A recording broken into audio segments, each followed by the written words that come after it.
प्यारे दोस्तों नमस्कार, स्वागत है आप सभी का हमारे YouTube चैनल में। तो अभी हम स्टार्ट कर रहे हैं इकोनॉमिक्स का चैप्टर नंबर 8। इसका नाम क्या है दोस्तों, आप सभी लोग देख सकते हो। तो पब्लिक फाइनेंस इन इंडिया, यानी कि ये चैप्टर में ना हमें किसके बारे में स्टडी करना है, तो पब्लिक फाइनेंस के बारे में पढ़ना है। अब ये पब्लिक फाइनेंस क्या होता है, चलिए हम जरा समझ लेते हैं। तो देखो दोस्तों, अगर हम यहाँ पे फाइनेंस की बात करें तो फाइनेंस का सिंपल सा मतलब क्या होता है ना, आप समझिएगा, इनकम एंड एक्सपेंडिचर। क्या हम कह सकते हैं, इनकम एंड एक्सपेंडिचर, यानी कि आपको इनकम कहाँ से हुआ और आपने खर्चा कहाँ पे किया। ठीक है, इसी चीज को हम क्या कहते हैं दोस्तों, फाइनेंस कहते हैं। बराबर, यानी फाइनेंस किससे रिलेटेड होता है, तो ये रिलेटेड होता है दोस्तों पैसों से। ठीक है, फिर उसके बाद अगर मैं यहाँ पे पब्लिक वर्ड की बात करूं, ये जो हमारा पब्लिक है ना, तो पब्लिक क्या है, तो देखो पब्लिक का सिंपल सा मतलब क्या होता है, जैसे मान लीजिए कोई पर्टिकुलर रीजन है, तो वहां पे जो रहने वाले लोग है ना दोस्तों, उनको हम क्या कह सकते हैं, पब्लिक कह सकते हैं। लेकिन इकोनॉमिक्स की भाषा में पब्लिक जो है ना दोस्तों, ये जो वर्ड है हमारा पब्लिक, इसको हम किस लिए यूज करते हैं, तो ये यूज करते हैं हम गवर्नमेंट को डिनोट करने के लिए, यानी सरकार को रिप्रेजेंट करने के लिए किस शब्द का यूज किया जाता है, तो ये जो पब्लिक है ना बच्चों, इसका यूज किया जाता है। यानी कि पब्लिक फाइनेंस का मतलब क्या हो गया, देखो यहाँ पर बताया जा रहा है कि ये जो हमारा पब्लिक फाइनेंस है ना, इसका मतलब ये हो गया कि it is the study of the principles of income and expenditure of the government at central, state and local levels. यानी कि जो हमारी सरकार होती है दोस्तों, उनका जो इनकम होता है और एक्सपेंडिचर होता है, चाहे वो सेंट्रल लेवल पे हो या फिर स्टेट लेवल पे हो, इसी चीज को हम क्या कहते हैं बच्चे, पब्लिक फाइनेंस कहते हैं। ठीक है, तो ये चैप्टर में हमें किसके बारे में पढ़ना है बताइए, तो जो हमारी सरकार होती है ना, उनको कहाँ से इनकम होता है, कहाँ पे वो लोग खर्चा करते हैं, ये सारी चीजें हम लोग यहाँ पर ये चैप्टर के अंदर पढ़ने वाले हैं। ठीक है, जो हमारी सरकार होती है, इनके काम क्या क्या होते हैं, कौन कौन से काम वो करते हैं जिनके ऊपर उनका पैसा खर्चा होता है, ये सब कुछ हम यहाँ पर इस चैप्टर में बहुत ही अच्छे से डिटेल में पढ़ने वाले हैं। ठीक है, बात समझ में आई आप सभी लोगों को। तो यहाँ पर देख लीजिएगा, ये हमारा लेक्चर नंबर 1 है और इस लेक्चर नंबर 1 में हम लोग क्या क्या देखने वाले हैं, तो इंट्रोडक्शन देखेंगे, डेफिनेशन देखेंगे और meaning and nature of public finance हम यहाँ पर समझने वाले हैं। ठीक है, तो चलिए फिर हम स्टार्ट करते हैं दोस्तों आज का ये लेक्चर, और स्टार्ट करेंगे हम लोग इंट्रोडक्शन से। ठीक है, चलो, तो इंट्रोडक्शन में क्या बताया जा रहा है कि ये जो हमारा पब्लिक फाइनेंस है ना, ये क्या है, it is one of the old branches of economics. मतलब ये इकोनॉमिक्स का ही ब्रांच है, लेकिन कैसा है बच्चों, ये ओल्ड ब्रांच है। ठीक है, जो क्या करता है, जो हाईलाइट करता है, क्या हाईलाइट करता है, तो role and functions of the government in an economy, यानी इकोनॉमी में गवर्नमेंट के क्या रोल होते हैं, क्या फंक्शंस यानी क्या काम। ठीक है, तो कौन कौन से कार्य होते हैं, ये सब कुछ हमें, मतलब ये सब कुछ हमें कहाँ से पता चलता है, तो यही पब्लिक फाइनेंस की मदद से हमको मालूम पड़ता है। ठीक है, देखो अभी आपके मन में एक सवाल आ रहा होगा, हम गवर्नमेंट तो कर रहे हैं, लेकिन भैया ये गवर्नमेंट क्या नाम, मतलब गवर्नमेंट किसको कहा जाता है, तो देखो दोस्तों सिंपल सी भाषा में अगर मैं आप लोगों को बताऊं, तो गवर्नमेंट यानी क्या होता है, सरकार। ठीक है, और वो सरकार बनाने वाले कौन होते हैं, बोलो जल्दी से, सरकार बनाने वाले कौन होते हैं, हम और आप होते हैं। क्योंकि हमारे यहाँ पर क्या होते हैं, इलेक्शंस होते हैं, हम क्या करते हैं, हमारे जो भी पसंदीदा कैंडिडेट होते हैं, जिनका काम हमें अच्छा लगता है, उनको हम क्या करते हैं दोस्तों, वोट करते हैं,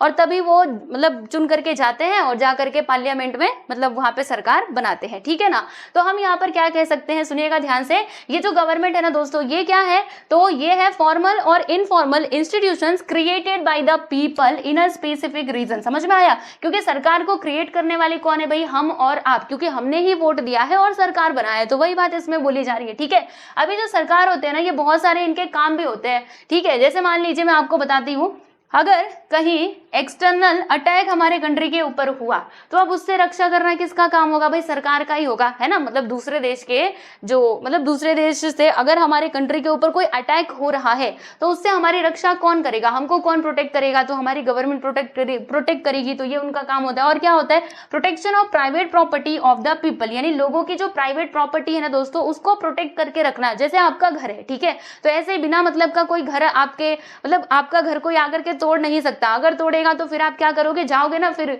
केस करोगे और बहुत सारे मतलब कानून का सहारा लोगे। ठीक है, तो ये भी इनका काम हो जाता है। इसके अलावा जनरेशन ऑफ एम्प्लॉयमेंट को जनरेट करना और इंटरनल लॉ एंड ऑर्डर को मेंटेन करना। ठीक है, अपने देश के अंदर लॉ एंड ऑर्डर मेंटेन करना, ये भी किसका काम होता है बच्चों, हमारी सरकार का ही काम होता है। और इतना ही नहीं, और भी काम होते हैं। क्या काम होता है, तो देखिएगा, एजुकेशन और हेल्थ जो है, ये सारी फैसिलिटीज लोकल पब्लिक को, या फिर मतलब जो पूरे देश में हमारे लोग रह रहे हैं, उनको प्रोवाइड करना, एजुकेशन एंड हेल्थ फैसिलिटीज, ये भी हमारी सरकार का क्या होता है बच्चों, काम होता है। ठीक है, तो ये था इंट्रोडक्शन अबाउट किसके बारे में, पब्लिक फाइनेंस के बारे में। ठीक है, आई होप सो समझ में आ गया होगा। अब देखो यहाँ पे ना हम गवर्नमेंट के फंक्शंस की बात करेंगे। तो देखो दोस्तों, गवर्नमेंट के ना दो फंक्शंस होते हैं, एक तो ऑब्लिगेटरी फंक्शंस होते हैं कि भाई उनको तो करना ही करना है, ठीक है, ऑब्लिगेटरी फंक्शंस है कि आपको ये करना ही पड़ेगा। बाकी जो दूसरा फंक्शन है ना ये ऑप्शनल होता है, करो तो ठीक, नहीं करोगे तो भी कोई परेशानी वाली बात नहीं है। देखो ऑब्लिगेटरी फंक्शंस क्या क्या होते हैं, यानी कंपल्सरी फंक्शंस कौन कौन से होते हैं। तो देखो प्रोटेक्शन फ्रॉम एक्सटर्नल अटैक्स,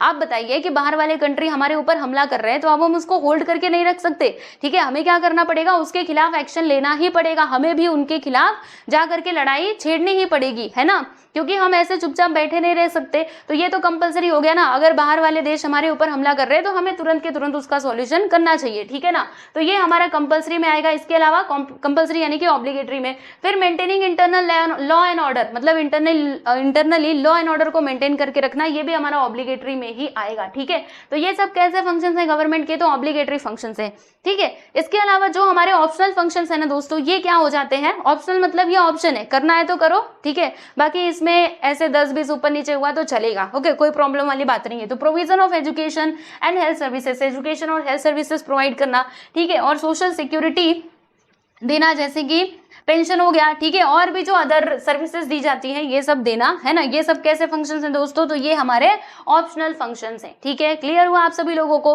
तो ऑब्लिगेटरी फंक्शंस और ऑप्शनल फंक्शन पहचान लोगे ना बहुत आसानी से, ठीक है। देखो ऑब्लिगेटरी यानी क्या होता है, एकदम कंपलसरी, यानी जिनके बिना काम चल ही नहीं सकता, ठीक है, तो ये हो गया। और ऑप्शनल यानी क्या, जिनके बिना काम चल सकता है, राइट। चलो अब हम आगे चलते हैं और यहाँ पर बात करते हैं meaning and nature of public finance. अब यहाँ पर हम समझेंगे दोस्तों मीनिंग ऑफ पब्लिक फाइनेंस और इसके साथ ही नेचर ऑफ पब्लिक फाइनेंस, ठीक है दोस्तों। आइए देखते हैं। देखो अब जो हमने यहाँ पे ऊपर फंक्शंस देखे, बराबर, गवर्नमेंट को क्या करने होते हैं, ऑब्लिगेटरी फंक्शंस को परफॉर्म करना होता है। इसके अलावा जो ऑप्शनल फंक्शन है, क्योंकि गवर्नमेंट हेल्थ और एजुकेशन वाली सर्विसेज भी तो प्रोवाइड करती है कि नहीं, आप बताइए। जो हमारे सरकारी अस्पताल होते हैं वहां पर लोगों का मतलब बहुत ही कम पैसे में इलाज हो जाता है, अगर कहें तो फ्री में भी हो जाता है, ठीक है ना। और इसके अलावा जो हमारे सरकारी स्कूल होते हैं वहां पे बच्चों को ऐसे ही शिक्षा दी जाती है, फ्री में ही शिक्षा दी जाती है, ठीक है।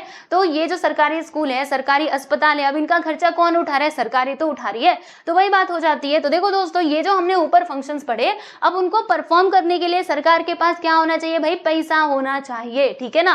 तो देखो to perform the above mention functions adequately and efficiently any government needs funds which can be received from various sources, ठीक है ना। मतलब जो भी हमने ऊपर फंक्शंस देखे, यहाँ पे जो मैंने आपको फंक्शंस बताए, अगर हम चाहते हैं कि ये सारे फंक्शंस बहुत ही अच्छे से चले तो क्या करना होगा, सरकार के पास क्या होना चाहिए बच्चों, फंड, यानी कि पैसा होना चाहिए, ठीक है। और वो जो सरकार के पास पैसा आता है ना, वो कैसे आता है, वो बहुत सारे सोर्सेज से आता है, ठीक है, वो हम आगे देखेंगे, डोंट वरी। अभी पूरा डिटेल में हम देखेंगे कि सरकार कहाँ कहाँ पे, मतलब सरकार का पैसा कहाँ कहाँ पे जाता है और उनके पास पैसा कहाँ से, मतलब कहाँ कहाँ से आता है, ठीक है, ये सारी चीजें हम देखेंगे, ठीक है। The concept of public finance is a combination of two words, मतलब अगर मैं ये पब्लिक फाइनेंस की बात करूं तो ये क्या है, ये कॉम्बिनेशन है दो वर्ड्स का। कौन कौन से वर्ड्स इसमें आते हैं, एक तो आ जाता है बच्चों यहाँ पे पब्लिक, और दूसरा क्या आता है बच्चों, फाइनेंस, ठीक है। तो अब ये पब्लिक का मतलब क्या होता है, देखो यहाँ पे लिखा हुआ है कि public is a collective for the individuals living with in an administrative territory. जैसे कि मैंने आपको बताया था, ये कोई पर्टिकुलर रीजन है ना, यहाँ पे जो लोग रह रहे हैं, ठीक है, इनको हम सिंपल सी भाषा में क्या कहेंगे दोस्तों, पब्लिक कहेंगे। लेकिन इतने पे रुक मत जाना, थोड़ा आगे पढ़ना। देखो आगे क्या लिखा है, इकोनॉमिक्स की भाषा में आप क्या कहोगे, इकोनॉमिक्स की भाषा में पब्लिक का मतलब क्या होता है, तो ये वर्ड को यूज किया जाता है किस लिए, it is use to signify the government which represents the public, यानी ये ना गवर्नमेंट को, मतलब गवर्नमेंट को डिनोट करने के लिए यूज किया जाता है। और गवर्नमेंट क्या करती है दोस्तों, ये ना पब्लिक को रिप्रेजेंट करती है, ठीक है। मतलब देखो हम सरकार चुन करके भेजते हैं, तो हम सरकार क्यों चुन करके भेजते हैं, ताकि जो सरकार है ना वो हमारे लिए काम करे। यानी हम कह सकते हैं कि सरकार किसको रिप्रेजेंट करती है भाई, तो पब्लिक को रिप्रेजेंट करती है। क्लियर हुआ आप सभी लोगों को। तो फाइनेंस का सिंपल सा मतलब क्या होगा, इनकम एंड एक्सपेंडिचर, ठीक है। मतलब फाइनेंस का सिंपल सा मतलब क्या होगा बच्चों, इसका मतलब हो जाएगा इनकम एंड एक्सपेंडिचर। यानी हम क्या कह सकते हैं कि जो पब्लिक फाइनेंस है ना, ये क्या है, it is nothing but a study of the principles of income and expenditure of the government at central, state and local levels. यानी कि जो हमारी सरकार है ना, उनका जो इनकम और एक्सपेंडिचर हो रहा है दोस्तों, चाहे वो सेंट्रल लेवल हो या फिर स्टेट लेवल हो, वही उसी चीज को हम क्या कहेंगे, पब्लिक फाइनेंस कहेंगे, ठीक है। And this study is done under the public finance branch in economics. और ये जो स्टडी है ना दोस्तों, ये हम किस में करते हैं, तो जो हमारा पब्लिक फाइनेंस ब्रांच है इकोनॉमिक्स में, इसमें है, इसमें ये आता है। ठीक है, क्या आता है, पब्लिक फाइनेंस आता है। क्लियर हुआ आप सभी लोगों को? तो ये था meaning and nature of public finance. ठीक है, तो मीनिंग आप लोग लिख लोगे, इजी है ना। चलो अच्छी बात है। अब बात करते हैं दोस्तों यहाँ पे डेफिनेशन की।